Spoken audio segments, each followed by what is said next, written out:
enfermería, ¿no? Centrado en la atención primaria, centrado en la atención del paciente con pie diabético. ¿Cómo debe ser la actuación de enfermería en el pie diabético? Se basa en 3 objetivos. Primeramente, la prevención, el tratamiento y la educación. Tiene que ir centrado en ello. Del 49 al 85% de todos los problemas del pie diabético vamos a saber que son evitables, pero tenemos que lograr la adherencia de ese paciente desde un primer momento, desde un primer diagnóstico. Educar, la educación es básica, es súper importante. Tiene que ir, primeramente, dirigida a un buen cuidado del pie. Llega ese paciente, le dice que debuta con una hemoglobina glicosilada en 9, o una glucosa, una hiperglicemia. ¿Tenemos que comenzar a educar? Sí. Probablemente no haya lesiones, en ese momento no, pero probablemente ya haya un daño interno. Pero tenemos que empezar con una buena educación. Entonces, hay que educar sobre el buen cuidado del pie.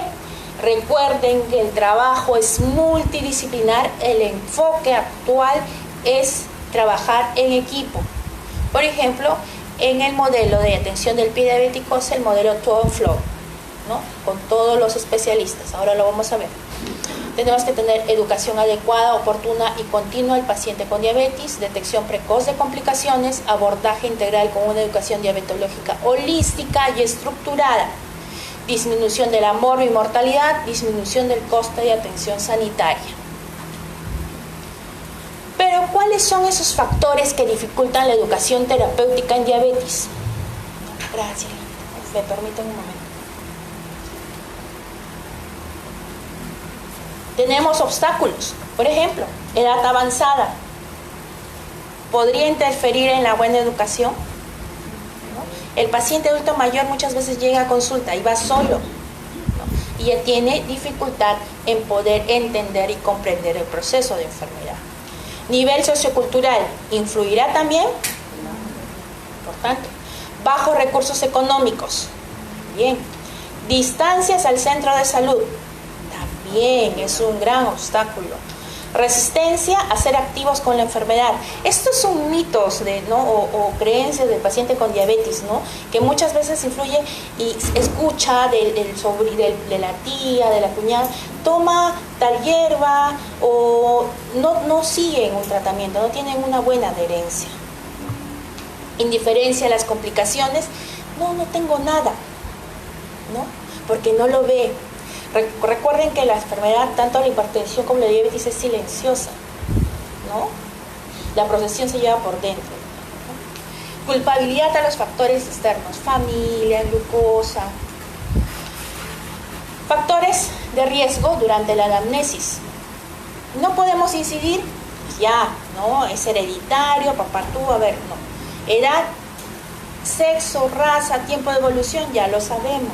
Nosotros debemos incidir en esto: hipertensión arterial, colesterol y dislipidemias, obesidad, sedentarismo, cómo es el estilo de vida del paciente, tabaquismo, alcoholismo, mal control metabólico, mala visión, cómo llega el paciente con el calzado, ¿no? A veces calzado tan bonito como de una dama, ¿no? En punta, ¿no? Como unos estiletos.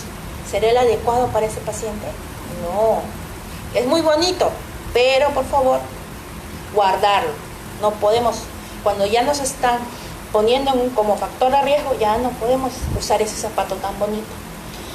Calzado inadecuado y presencia de neuropatía. ¿Por qué es importante? Porque el paciente neuropático no siente, ¿no? Y a veces me ha tocado ir a casas donde la familia tampoco tampoco no se adhiere al tratamiento y no hay un pobre soporte familiar y social. Una vez me llaman y me dicen, por favor venga urgente. ¿Qué pasó? Es que mi papá se le bajó la presión y mi hermana le puso bolsas de agua caliente. Me mandan la foto y tenía la quemadura de todo. Es un paciente diabético con neuropatía. Tenía el pie con unas lesiones terribles. Es también el pobre soporte familiar que tenemos, ¿no? La poca adherencia. La familia sabe, pero comete, ¿no? Educa. Es también una familia que tiene un pobre soporte social familiar. La educación terapéutica tiene que incidirse sobre esos factores de riesgo, informar al paciente sobre su categoría de riesgo, vamos a evaluar ahora cómo, enseñar técnicas de autocuidado, indicar el calzado adecuado, abandono del hábito tabáquico, si es que fuma, ¿no? Aunque acá en Perú no hay muchas personas ahora que fuman, ¿no? Si nos damos cuenta, como en otros países sí todavía hay. Recalcar la importancia del control glucémico para reducir el riesgo de problemas en el pie y otras complicaciones. Pautas de actuación. Cuando inspeccionamos los pies, tenemos que incidir sobre la higiene, el color, si existe deformidad ya, ¿no? Cómo está la piel, si hay callosidades, cómo están las uñas, qué zapatos y medias está usando, si el paciente hace ejercicio. La educación tiene que ser individual, que debe adaptarse a las características del paciente y está indicada al comienzo de la enfermedad, como les decía, desde un primer momento, cuando se comienza un tratamiento con insulina o en periodos de descompensación o estrés en la vida del paciente. Educación grupal está indicada en fases posteriores al inicio, después de la educación individual. Es muy importante porque el grupo puede actuar como motivador y reforzar este aprendizaje. El equipo educador, ¿trabajamos solas? No, el abordaje es multidisciplinar, es el modelo que se conoce en otros países, integral, que es el modelo Toe and Flow. Este puede estar constituido por un médico, una o dos enfermeras, pero el equipo ideal, por eso está en rojo, está compuesto por un médico, enfermera, nutricionista, podólogo clínico, farmacéutico, psicólogo y asistente social. ¿Qué tenemos que enseñar y aprender a buscar? Enseñarle al paciente si hay presencia de hematomas, cortes, ampollas, grietas en los talones, callosidades, hiperkeratosis. Grietas porque es un efecto, ¿no? del pie diabético. Corrección, dedos en martillo, dedos en garras, hallux valgus o juanetes, identificar neuroartropatía de Charcot, este pie muy ancho. ¿No los han visto los pacientes?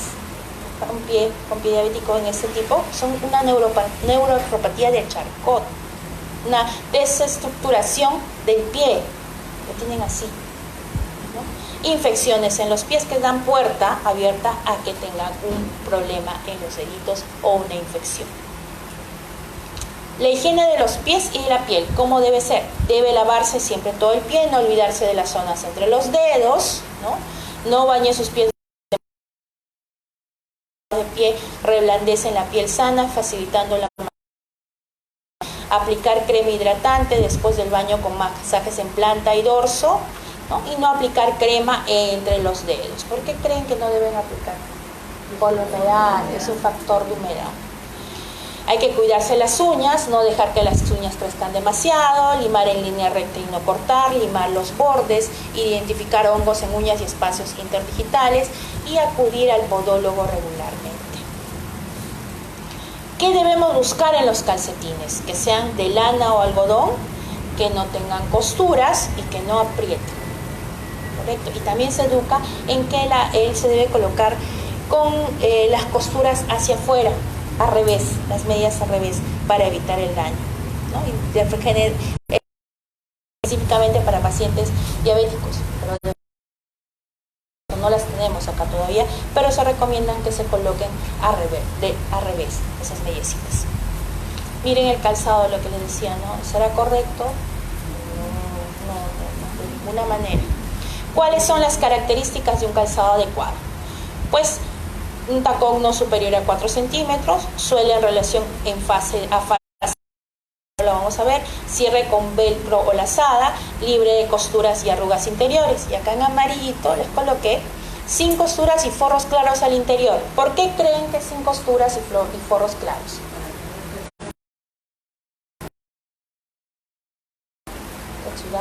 Por ahí, tibio, a ver quién me dice por qué. Voluntario. ¿Qué sucede, por ejemplo, con el pie neuropático? Es con forros claros al interior. A ver, ¿quién da? Frío por ahí. Porque los colores oscuros absorben más el calor, así. aumentaría la temperatura y sudaría. La neuropatía no hace que no haya sensibilidad, no siente, y alguna de esas posturas puede provocarle una lesión y el paciente no se da cuenta, no lo siente. No solamente las costuras, puede haber algo en el zapatito o algo y pueda lesionar y el paciente no siente. Pero puede haber signos de que haya una lesión de sangre o algo que me identifique, por eso es que se habla, ¿no? Cierre de velcro mediante lazada acordonada y anchura adecuada. ¿Cómo vamos a encontrar ese zapato? ¿Cómo le vamos a decir al paciente que encuentre el zapato adecuado? Probárselos a última hora del día cuando los pies estén más hinchaditos. Es blando, ligero y tiene que ser de cuero. Hay que invertir en sus pies, hay que decirle. No tiene que invertir en eso, tiene que invertir en esos pies. La suela debe ser antideslizante y no demasiado gruesa. Debe sentir el suelo. Ojo, esos crocs, esos zapatos, vamos a decir la marca Skechers, que son pues ultra flexibles, ¿no? Esos no van. Esos son prohibidos para el paciente. El tacón debe tener 25 milímetros de alto para los hombres y de 30 a 40 milímetros para las mujeres. Más altos o más bajos pueden desestabilizar al andar. La puntera no debe ser estrecha y debe tener capacidad suficiente para que los dedos puedan extenderse sin provocar rozaduras. Al pisar, el tacón tiene que apoyarse perfectamente.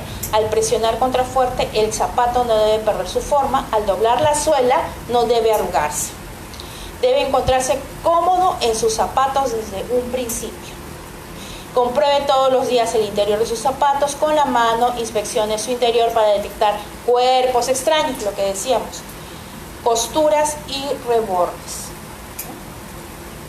Hay que prevenir las quemaduras, no utilizar filtro solar sobre la piel expuesta. Muchas veces el paciente va a la playa y no siente y es donde suceden las lesiones, ¿no? Camina sobre la arena y tenemos una lesión. No acercar a radiador o calefacción, no utilizar mantas eléctricas, no usar bolsas de agua caliente, lo que hicieron con el pobre paciente, no caminar descalzo y menos con la playa. ¿Tenemos triaje de riesgo y recomendación de calzado? ¿Lo podemos hacer? Sí, en nuestra atención primaria, porque ahí comienza, en nuestra primera atención. Cuando tenemos un nivel 0 bajo riesgo, problema que podemos encontrar un pie normal en paciente diabético sin neuropatía. Es el primer paciente que viene con su glucosa elevada y todavía no hay problemas. Hay que recomendar un zapato de confort con suela protectora. Riesgo medio, nivel 1, hay una pérdida de sensibilidad protectora. Un zapato terapéutico con suela biomecánica flexible. Nivel 2, ya tenemos neuropatía, enfermedad vascular periférica, encontramos deformidades como en la fotografía anterior, ¿recuerdan? Dedos en garras, jalus valgus, juanetes, pero no hay historia de úlcera o amputación. Zapato terapéutico con suela biomecánica semiflexible. Nivel 3, un riesgo muy alto. Tenemos una neuropatía presente, enfermedad vascular periférica, hay deformidades y hay una historia de úlcera o amputación. Tenemos que tener claro que el paciente se le va a recomendar un zapato terapéutico con suela biomecánica rígida. ¿Cuánto es la frecuencia de inspección recomendada? En bajo riesgo, ¿cuáles son las características que vamos a encontrar? Sensibilidad conservada, pulsos palpables, frecuencia de inspección anual, ¿correcto? En el riesgo aumentado, neuropatía, ausencia de pulsos y otro factor de riesgo. La evaluación va a ser cada 3 a 6 meses. Alto riesgo, neuropatía o pulsos ausentes, punto de deformidad o cambios en la piel. Hay una úlcera previa. La evaluación recomendada es de cada 1 a 3 meses. Y ulcerado es un tratamiento individualizado con posible derivación. ¿Correcto? Tenemos que conocer, sí o sí, si vamos a abordar al paciente, características, ¿no? Los síntomas que ya sabemos, ¿no? Polifagia, polidipsia, poliuria, pérdida de peso, fatiga, complicaciones que pueda tener el paciente, hipoglucemias, hiperglucemias, complicaciones crónicas, microvasculares, retinopatía diabética, nefropatía diabética, neuropatía diabética, pie diabético, macrovasculares, cardiopatía isquémica, enfermedad cerebrovascular, enfermedad arterial periférica. Tratamientos que debemos de conocer, cómo está la hemoglobina glucosilada, la hipertensión, la dislipidemia, ¿no? Controlar el tabaco y el alcohol, obesidad, sedentarismo, administración, técnicas de administración de insulina. Mucho trabaja, por ejemplo, la Liga Peruana de Diabetes. Si alguien participa, invitarlos a participar. Está a cargo del licenciado Medardo Chucos, ¿no? tiene charlas importantes que se hace una vez al mes, un domingo, ¿no? Intégrense, es importante, si vamos a manejar o conocer, participar de ello, ¿no? Los invito, estoy haciendo un cherry acá al colega. Tratamiento, prevención, ¿no? Plan de alimentación, ya sabemos que es un equipo multidisciplinario, ¿no? Entonces, consejos de cocción, etiquetado de los alimentos, ya tenemos nosotros etiquetado los alimentos, las raciones, las dietas personalizadas, diario de alimentación. Actividades grupales que les quería compartir, pues hay que evaluar entre los... Estas son dinámicas. Estamos en nuestros centros de atención primaria, nos toca capacitaciones, entonces, ¿no? Hay que ver, por ejemplo, una primera, ¿no? Ver si el calzado es correcto con una plantilla de papel. ¿Qué vamos a hacer? Se descalza el paciente, se pone el pie sobre un folio en el suelo y otra persona le dibuja la planta del pie. Esta figura se recorta y la plantilla resultante se coloca en el zapato y se pone el calzado. Camina un rato con ella y luego se evalúa lo arrugado que está. Otra, explicar la neuropatía con el juego de los guantes. ¿Qué hace? Se les pide que se ponga 2 guantes en una sola mano, se pone unas láminas de papel de lija de 2 grosores diferentes y 2 recipientes. Uno con agua fría y otro con caliente. Los pacientes se ponen en fila y tocan con las 2 manos cada una de las láminas y luego meten las 2 manos en agua fría y caliente. Luego nos explican qué es lo que han notado, nos referirán que con la mano de los guantes lo nota todo, mucho menos o nada. Nosotros le decimos que la mano con los 2 guantes, eso puede ser su pie con neuropatía. Ejercicios con papel periódico, sentados y descalzos con una hoja en el suelo, tienen que intentar hacer una pelota de papel con los pies. ¿El paciente neuropático sentirá? ¿Lo podrá hacer? Entonces son ejercicios, son dinámicas que quería compartir para que de pronto ustedes lo puedan realizar en sus centros de atención, ¿no? Recuerden que actuar es explorar, actuar es cuidar, actuar es educar. Hay que concientizar al paciente para que exija revisiones del pie. Vamos a revisar un pie o 2 pies cuando vaya el paciente. Los 2 pies. Bueno, muchas gracias, colegas. ¿Alguna pregunta?